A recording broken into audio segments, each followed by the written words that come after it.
Okay, finally, I have a name that I recognize. I just got home from going back out to the airport again to pick up my contractors for my business. Uh, they had to fly some puppies to New York, so I went and dropped them off at the airport, then went back and picked them up today. Uh, and so I was gone for most of the day. And when I got back, I was hearing all kinds of disembodied voices. I mean, all kinds of them, more than I think I've ever heard at one time. So I decided to go ahead and start my recorder. And I figured out that they're all coming from around my fireplace. And that's probably why they sound so far away when I'm in here doing my EVP sessions.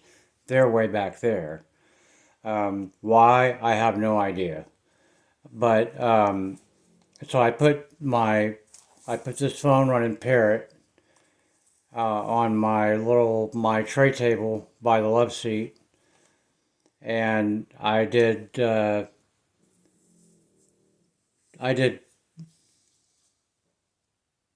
really just off the hook in here right now. I got a lot of growling and all kinds of stuff, but anyway, I could hear the disembodied voices. So, and keep your ears open for those while I'm shooting these next two videos, because you'll probably hear some. Um, so I put my phone out, and the first thing I got was "shut up," and they were cussing and were really aggressive, and the language was not vile. A lot of cursing, and which will make sense when I tell you who it is. Um, but the first thing that I got was "shut up," and I got it. I got it once, and 2 seconds later, I got it again. And I was asking them if they knew. I was asking them something. I can't remember what I was asking. I was waiting for an answer, and they told me to shut up.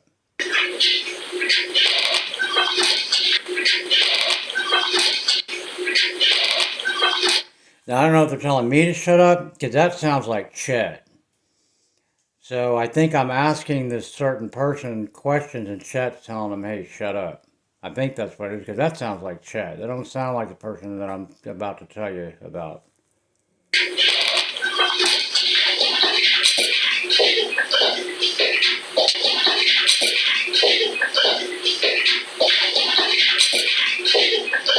There's a growl and then another shut up.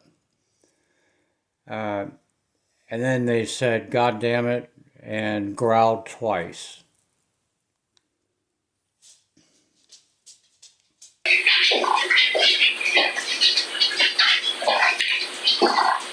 You hear it?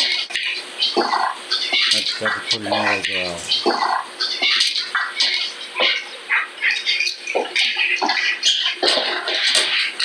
You can hear them in there talking. Um, and then uh, and then they said, "You fuck," which is they've said to me plenty of times. And then there was lots of talking and cussing.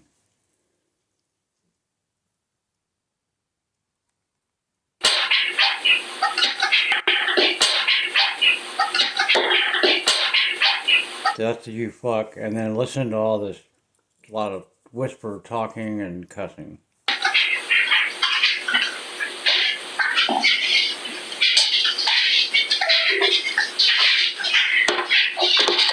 There's a couple of "fuck yous" in there, and not good. Um, and then for some reason, I don't know why they said this, because I didn't ask them to say that this word that I'm going to give you is my wife's maiden, or the not my wife's maiden name, but her last name during her first marriage. And I don't know why they said it, but they said Camden.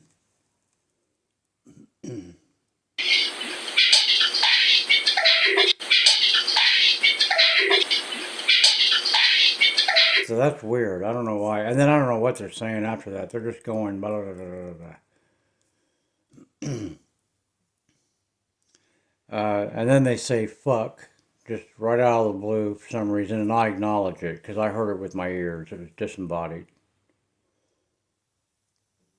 I heard that. I heard that.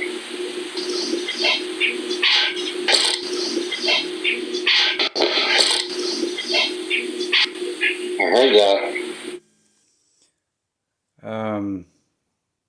And then I asked what their name is, and here's who I found out who it was. I asked what their name was, and they said Tom.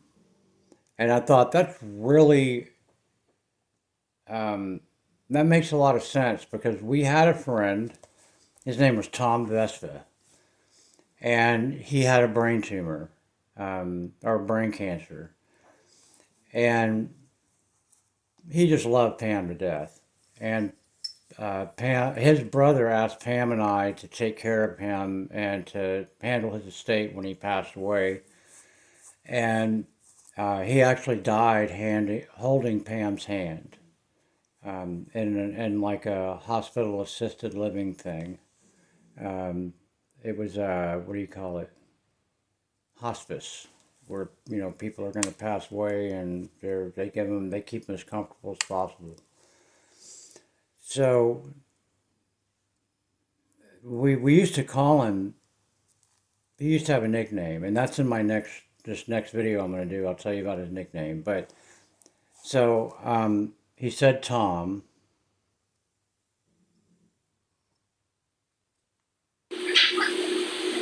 What's your name?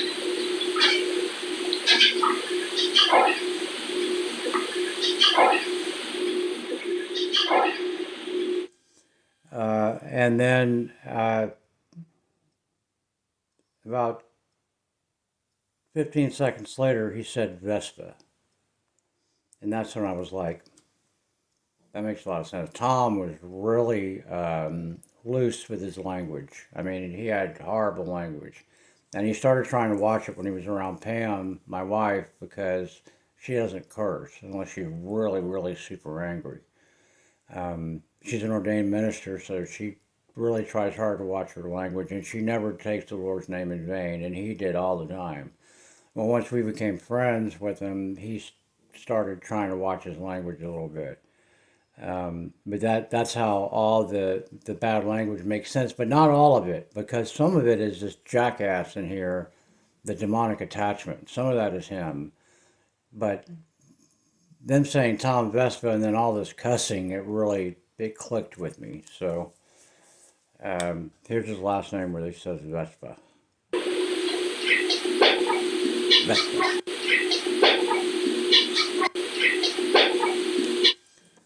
And then the last thing that's said on this, I couldn't understand. So I just have question marks by it. I'm going to listen to it on here. 454, no. Well, no, I can't find it. Okay, well, oh, here we go.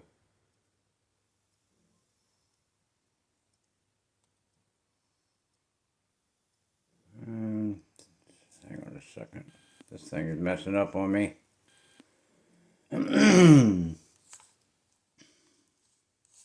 I'll be right back. I'm not gonna make y'all wait.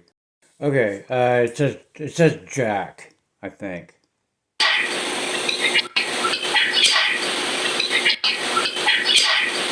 Sounds like Jack. I don't know who Jack is. I don't know any Jacks. But anyway, so it makes a lot of sense if that's who this is now. I'm sorry this video is way longer than I like mine to be. But I need to record it for historical reference because it's very important. Them saying this person's name makes so much sense now. And it makes me feel a little bit better that if it is truly him, I may have my friend back. I'll talk to you later.